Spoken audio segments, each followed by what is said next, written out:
Local banking rates go up after the U.S. Federal Reserve raised interest rate last night. More than 17,000 new cases of COVID-19 in the city. And the election of local deputies to the National People's Congress.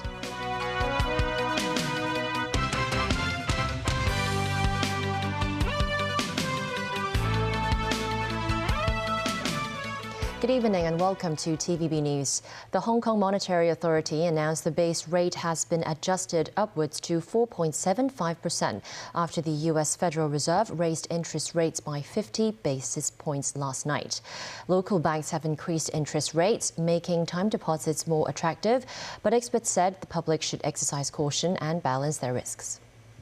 Following another U.S. rate hike, the Hong Kong Monetary Authority also adjusted its base rate upward, this time by 50 basis points. Rate hikes in the U.S. will not affect the financial and monetary stability of Hong Kong. Hong Kong dollar interbank rates might remain at elevated levels for some time. The level of Hong Kong dollar interbank rates is an important consideration for banks to decide on their deposit and lending rates. So the public should be prepared. Following the announcement, banks in the city are offering high interest rates for savings accounts to attract customers. This woman said it only helps if you have $1 million in savings. This resident said, I always tell off the banks because it is troublesome when they keep shifting the money of elderly women like me, claiming they can buy new products with the money. Banks around town have adjusted upwards interest rate for savings accounts to 4 or 5%. Hang Seng, HSBC and Standard Chartered kept the minimum deposit for these accounts at $10,000. For a half-year time deposit in Hang Seng Bank, a 5% annual interest rate, meaning there will be a $2,500 return for a $100,000 deposit after 6 months. Nanyang Commercial Bank rolled out an annual 5.3% rate for a deposit of $5 million or more.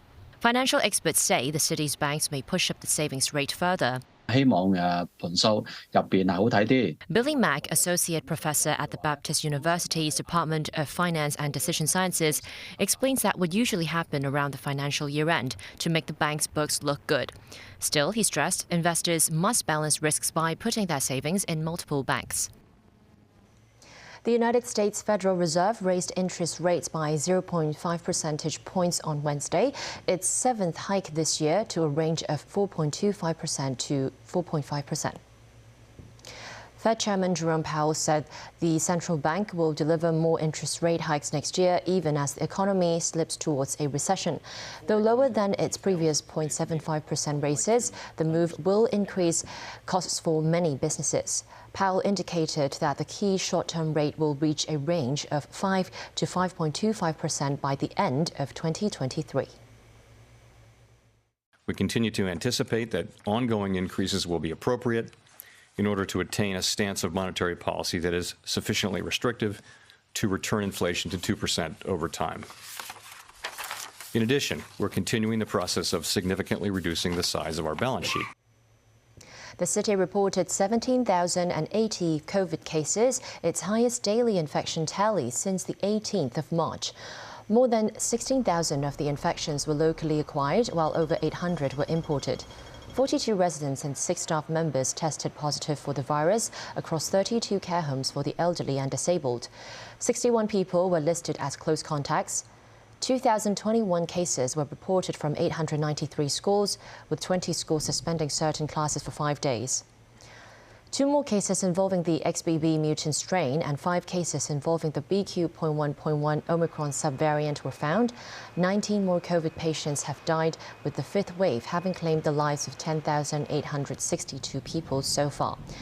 Meanwhile, the quota for quarantine hotel reservations in Shenzhen has been increased to 2,500 per day.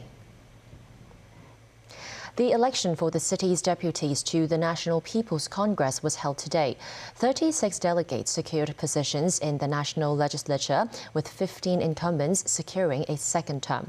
Among the newly elected delegates are former Secretary for Transport and Housing Frank Chan and lawmaker Priscilla Leung. Timothy Lee tells us more. 请工作人员分发选票。The election of Hong Kong's deputies to the National People's Congress, which takes place every 5 years, was held in the Convention and Exhibition Center in Wan Chai this morning. 1,273 members of the election committee were responsible for the election of the candidates. 42 candidates were contesting 36 positions. 朱叶玉如女1254票。 Professor Nancy Yip, the president of the Hong Kong University of Science and Technology, was named the Queen of Votes after securing the highest number of votes at 1,254. Lawmaker Kenneth Fok received the King of Votes title after securing 1,248 votes. Meanwhile, 15 Hong Kong NPC incumbents won re-election, a list that includes lawmakers Ma Fung Kok, Ng Chao Pei, and businessman Andrew Yao. Among 21 newly elected deputies are former Secretary for Transport and Housing Frank Chan and lawmaker Priscilla Leung. The whole process very smooth, and have the representative of the NPC. I think all is appropriate person. What we have witnessed this morning in the national deputy election, which is a very good one. In fact, there are many things that we can learn from and improve our existing local legislation here in Hong Kong as they are. I think we can model it from this national deputy election.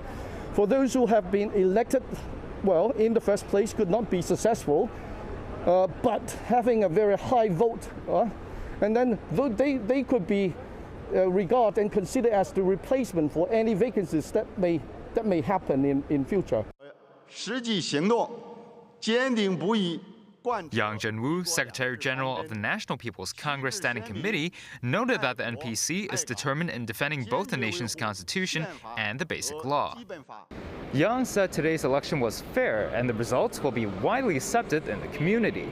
The 36 elected candidates will take office in Beijing in March after being confirmed by the Standing Committee of the National People's Congress. Timothy Lee, TVB News. The Education Bureau has published a new set of guidelines on what professional teachers should or should not do. Under the guidelines, teachers must have a correct understanding of the Constitution of the People's Republic of China, the Basic Law, and the Hong Kong National Security Law. They should never promote or express hatred or violence, use foul languages, or share incorrect information.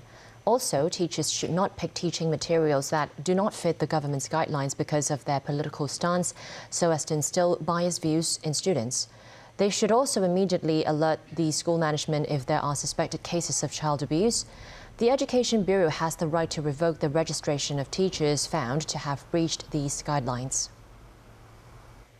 China said on Wednesday that the British government had failed to fulfill its obligations under international law to protect its consulate premises and personnel. That's in addition to announcing that its Manchester Consul General had returned home as part of a rotation of officials. This after China removed 6 consulate officials from Britain. British police had wanted to question them over the treatment of a man who said he was kicked and punched while protesting outside the Chinese consulate in Manchester in October. Dan O'Rell tells us more. British Foreign Secretary James Cleverly said police wanted to question the 6 officials over the alleged assault of Hong Kong pro-democracy protester Bob Chan. Chan said masked men came out from the consulate building during a demonstration in October, dragged him into the consulate grounds and beat him up. Cleverly said Britain's Foreign Office requested that Beijing waive the diplomatic immunity of the 6 officials to allow police investigating the matter to question them. Greater Manchester Police initiated an investigation. As part of that investigation, requested that 6 Chinese officials waive diplomatic immunity so they could be questioned. We informed the Chinese embassy of that, and we set a deadline which expired today, making it clear that we expected them to take action. Beijing later said the British government had failed to fulfill its obligations under international law to protect its consulate premises and personnel, and its Manchester Consul General had returned home as part of a normal rotation of officials. The Chinese embassy in the UK issued a statement denying all wrongdoing, stating that Britain's foreign minister had made irresponsible comments by distorting facts. The embassy said protesters illegally intruded into the consulate premises and assaulted consulate officials, thus gravely undermining the safety and dignity of consulate officials. The Foreign Ministry said today that strong and forceful countermeasures will be taken after accusing Britain of failing to protect Chinese staff at the Manchester consulate. The Foreign Ministry added that it had urged the British government to stop political manipulation and to ensure the normal functioning of China's Consulate General in the UK. The tensions come just weeks after British Prime Minister Rishi Sunak claimed the golden era of the UK's relationship with China was over during his first major foreign policy speech since taking office. Daniel Rell, TVB News. A small boat loaded with migrants capsized in the dock in the English Channel on Wednesday, leaving 4 people dead. Helicopters and lifeboats raced from bases in southern England after authorities received reports of a small boat in difficulty in waters between Britain and France just after 3 a.m. local time. British media reports said 43 people were rescued, with more than 30 of those pulled from the water. The British government has been under pressure to stop human trafficking activities, with smugglers charging migrants thousands of dollars each to cross the channel in flimsy inflatable boats. Government figures show that some 44,000 migrants have made the journey so far this year. This compared with 23,000 in all of last year and 8,500 in 2020. The European Union has pledged €10 billion by 2027 to accelerate infrastructure investments in Southeast Asia. That was announced at a summit in Brussels yesterday, marking 45 years of relations between the EU and the Association of Southeast Asian Nations. The EU and ASEAN are each other's third largest trading partners, and this was the first summit between them in the history of the two regional groupings. The EU said it wants to expand its trade ties beyond its free trade agreements with Singapore and Vietnam and negotiations with Indonesia. Both blocs said the ultimate goal is to establish a region-to-region free trade agreement. 2 years after TikTok avoided a national ban in the US, the popular Chinese-owned short video app is now facing a new pushback. The US Senate yesterday passed a bill to bar public employees from using the app on government devices. The vote is the latest action to crack down on Chinese companies amid national security fears that Beijing could use them to spy on Americans. The Senate move comes after North Dakota and Iowa this week joined about a dozen other U.S. states in banning TikTok from state-owned devices. Many federal agencies, including the Defense, Homeland Security, and State Departments, already have such a ban. TikTok has said the concerns are largely fueled by misinformation and is happy to meet with policymakers to discuss its practices. Still ahead on tonight's news. Russia says no Christmas ceasefire in Ukraine. A nationwide state of emergency in Peru after a week of protests over the ouster of President Pedro Castillo.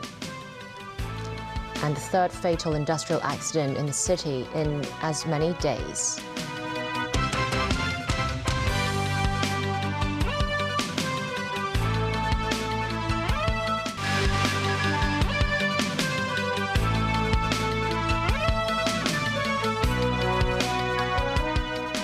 Welcome back to TVB News. Ukrainian forces shelled the occupied eastern city of Donetsk in some of the biggest attacks for years, Russian-installed officials said.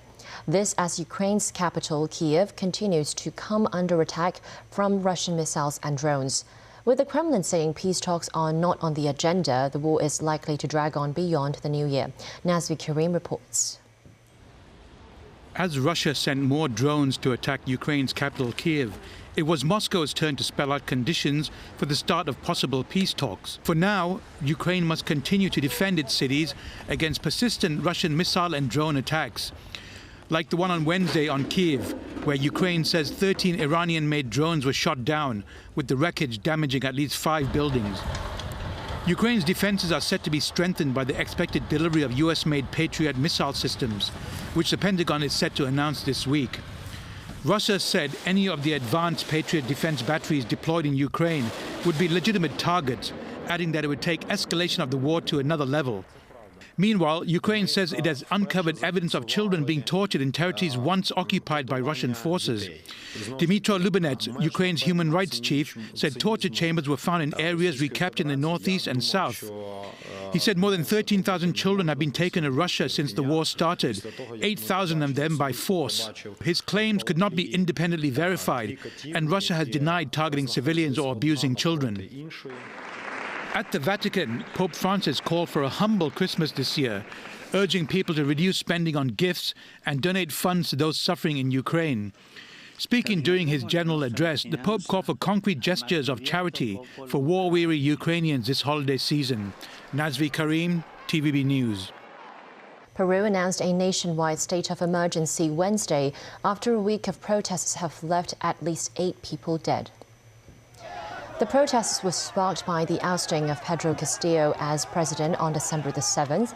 Castillo was detained after trying to dissolve the Andean Nations Congress. His former vice president, Dina Boluart, is currently leading the country, but it has sparked angry reactions, particularly in rural regions. 8 people, mostly teenagers, have died in clashes with the police. Now, with a state of emergency in place, Boluart has said fresh elections could be moved further forward to December 2023 from April 2024. Back locally, a 27-year-old man has been sentenced to 8 months in jail for disclosing personal information of his ex-girlfriend online. This marks the first sentencing since the anti-doxing legislation came into force. Ho Muk-wah pretended to be his ex-girlfriend and shared her photos and personal details online. He earlier admitted to 7 counts of disclosing personal data obtained without consent. Acting Principal Magistrate David Chung said today the defendant caused immeasurable suffering to the victim. He thus handed down a 12-month prison term but reduced it to 8 after taking the defendant's guilty plea into account. The city's privacy watchdog welcomes the ruling. Offenders of the amended privacy laws face a maximum fine of $1 million and 5 years in jail. A man was killed in a gas explosion at the Kwai Chung container terminal this morning. According to the police, the explosion happened at around 9 this morning when a 37-year-old worker was injecting compressed gas into a buffer plate of a ship's crash door at container terminal number 8. The worker was knocked into the air more than 10 meters away. His head was seriously injured and became unconscious. The worker died after being rushed to Princess Margaret Hospital. This is the 3rd fatal industrial accident the city has had in as many days. The Consumer Council has tested 25 models of soft gel nail polish products that have become popular in beauty salons in recent years. Nearly 70% were found to contain 1 or more cancer-causing substances banned by the European Union. Many people like painting their nails, and for fancy variations, some prefer to use soft gel nail polish. But tests by the Consumer Council found at least 1 carcinogen or cancer-causing substance banned by the European Union present in 17 tested gel nail polish models from a sample of 25. 1 model was found to contain 0.26 milligrams per kilogram of benzene.